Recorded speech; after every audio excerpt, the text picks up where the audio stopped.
Como eu havia falado, né, gente, aí vamos falar agora dos verbos no modo imperativo, né? Eu falei do indicativo, do subjuntivo e dos verbos no modo imperativo. Os verbos no modo imperativo, eles indicam ordem, né? Certo? Solicitação ou pedido, né? Essas duas coisas, essas três coisas aí podem indicar os verbos no modo imperativo, certo? Um exemplo bem básico é você ler uma receita de bolo, né? Nós temos ordens, né? Por exemplo, aqui, ó.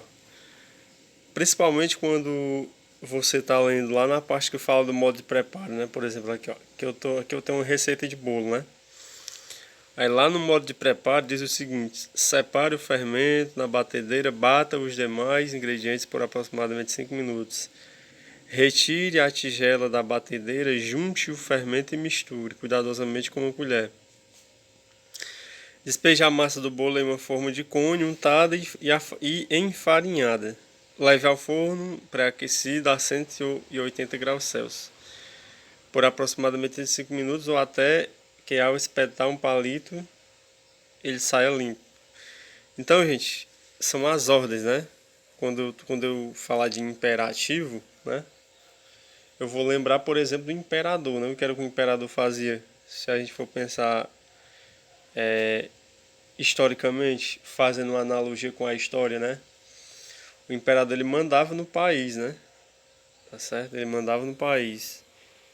Então, os verbos no modo imperativo eles dão ideia de ordem, pedido ou solicitação, certo? Então é dessa forma, quando você for analisar os verbos no modo imperativo, né? Por que a gente fala modo?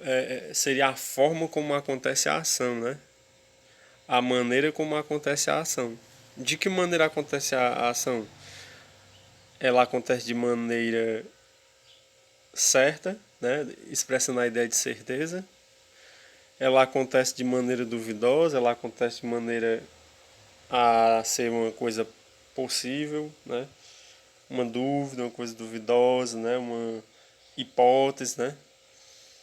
No caso aqui dos verbos no modo subjuntivo, ou elas acontecem de maneira a ser uma ordem.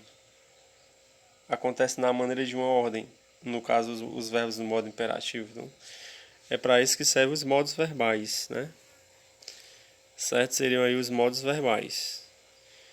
E na próxima aula nós veremos a questão dos tempos verbais, que são outras coisas, né? Que se relacionam obviamente com os modos verbais, né? Os verbos, as suas principais características são o quê? Pessoa, né? Modo e tempo. Certo? Pessoas, primeira, segunda, terceira pessoa, né? Plural ou singular, certo? E é isso, gente. Espero que eu tenha ajudado aqui nesse vídeo, né? E aí a gente vai analisar aqui uns exemplos, certo?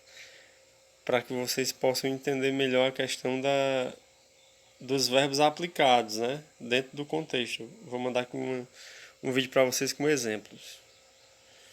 Tenham todos um bom dia e até a próxima.